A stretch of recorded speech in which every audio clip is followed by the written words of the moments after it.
La spécificité là un peu au Pays Basque, c'est des fonds rocheux, hein, qui forment des canyons, des grottes, des tombants. Là, c'était des fonds qui étaient extrêmement riches, hein, il y a ça de cinquantaine d'années, soixantaine d'années. Alors, on garde quand même des choses belles à voir, parce que tous ces plateaux rocheux étant massif calcaire, comme je vous le disais, c'est très fracturé, comme on peut le retrouver dans les Pyrénées. Donc on retrouve ça sous l'eau, donc ça forme énormément de niches. On a beaucoup d'espèces encroutantes, on a des spécificités, des petites espèces qui sont particulièrement belles. Mais je dirais toute la faune qui va autour, elle a disparu progressivement. C'est indéniable. Et ce qu'il y a de plus flagrant, je pense, c'est les langoustes. Il y a un endroit au large de Biarritz, on appelle la basse des esclaves, et notamment les cirques. Il y a les petits cirques moyens et il y a des grands. Et sur ces cirques, il y avait des plateaux. Et sur tous ces plateaux, il y avait des langoustes. Mais des langoustes qui allaient jusqu'à 1,5 kg, 2 kg, des belles langoustes, la vraie langouste. Et aujourd'hui, quand on plonge dans ces mêmes endroits, il n'y a plus de langoustes. Plus du tout. Plus du tout. En tout cas, la sédimentation s'est accrue énormément ces dernières années. Phénomène qui devait être déjà en route déjà depuis quelques temps. On a rarement maintenant des eaux claires, ce qui n'était pas du tout le cas avant. L'eau, bon, il y a la qualité des eaux, elle a toujours été moyenne. À quoi tu vois, toi? Moi, je vois la couleur de l'eau déjà. Hein. À la couleur de l'eau, on voit que l'eau est moins bleue qu'avant. Ça c'est indéniable. L'eau est moins bleue que ce qu'elle était quand on était enfant. Ouais. Elle est plus trouble. Ouais. Ouais. Quand tu t'assois sur ta planche, tu vois pas tes pieds. 90% du temps. Ouais. Ça oui. Je me souviens, il y a quelque temps, même en août-septembre, l'eau était quand même plus claire, on y voyait bien en dessous, on pouvait filmer, moi je pouvais faire des photos en dessous. Tous les jours, je me dis, mais c'est en train de changer, c'est en train de changer. Par exemple, une couleur comme ça, marron, ça n'avait jamais vu autant. Alors, on a une association, effectivement, on se mène tous les jours, et je trouve qu'on se bat pas assez pour dire qu'est-ce qu'on pourrait faire en plus, pour que les gens prennent conscience que quand même il y a un problème, quoi. Il y a un problème avec l'océan. Il y a toujours ces boues marronasses. Putain, là, je suis allé surfer ce matin. Depuis Héros Mardi jusqu'à Andaille, ça en est plein. Là, on est le 20 août, il n'y a pas trop plu. C'est quoi ce truc? Il y a 25-30 ans, l'eau elle puait parfois. Mais quand on surfait, c'était un truc absolument délicieux et magique. On surfait avec des poissons. Moi j'en ai vu plein en translucide dans l'eau. Les poissons jouent dans les vagues. J'ai des visions comme ça de soir avec l'eau, la vague qui se dresse, l'eau orangée. Des centaines de poissons dans les bras. C'était magnifique. Et des trucs qui sautent. Des barres qui sautent devant toi. Oh. C'est un truc qu'on voit plus ça. C'est une éternité que j'ai pas vu un poisson moi dans l'eau.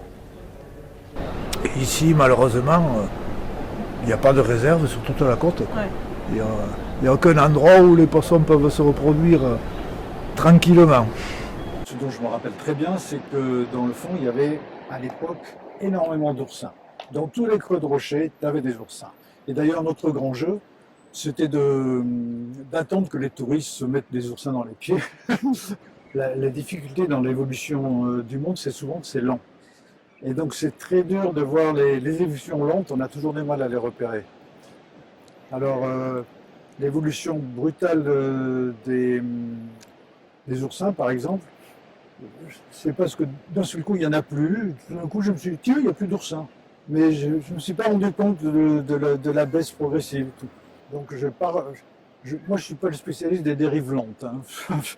Non, mais c'est intéressant. En fait, finalement, vous n'êtes pas rendu compte que quelque chose disparaissait.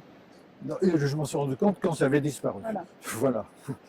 Alors, les transitions lentes sont difficiles à repérer, j'imagine. Et puis, l'homme est comme ça. Hein, je suppose qu'on s'habitue progressivement. Je ne sais pas.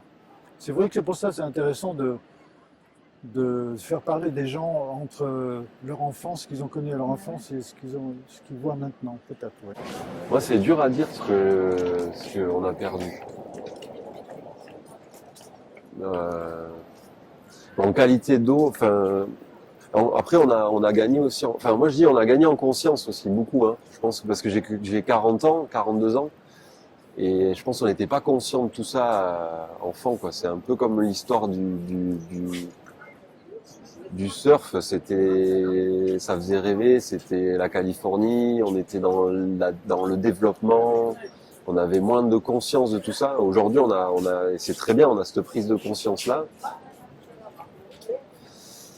Et je pense qu'on a perdu notre naïveté aussi face à ça, et c'est bien. Et quelque part, il faut aussi savoir faire un peu le deuil de ce qui était avant, parce que les choses ne peuvent pas rester comme ça dans un état immuable.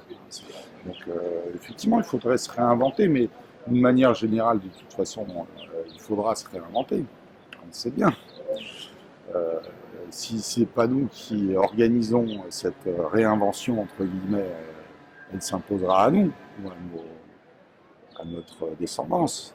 Je regrette qu'effectivement, on n'ait pas fait des efforts collectifs pour à la fois vouloir du tourisme, mais aussi s'équiper en moyens d'accueillir cette très large augmentation de la population au moment de la période estivale.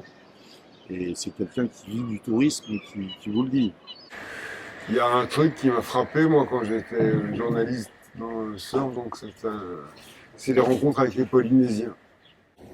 Et il est champion du monde de longboard. Il s'appelait Tevanol, il est décédé malheureusement. Et je me souviens très bien, il me dit, mais tu peux pas aller dans l'océan et juste prendre. L'océan, il te donne quelque chose. Tu vas surfer, l'océan t'a donné quelque chose. Donc tu dois lui rendre. Si tu lui rends pas, enfin, pour lui c'était inconcevable. Donc tu rends. Tu lui parles, tu lui fais une prière, tu le caresses, tu lui donnes quelque chose. Tu fais une action, mais... Et je me dis, mais ça semble évident quand on te le dit, quoi. Mais en fait, c'est pas... Voilà, il a fallu qu'un Polynésien me le dise pour que j'en prenne pleinement conscience.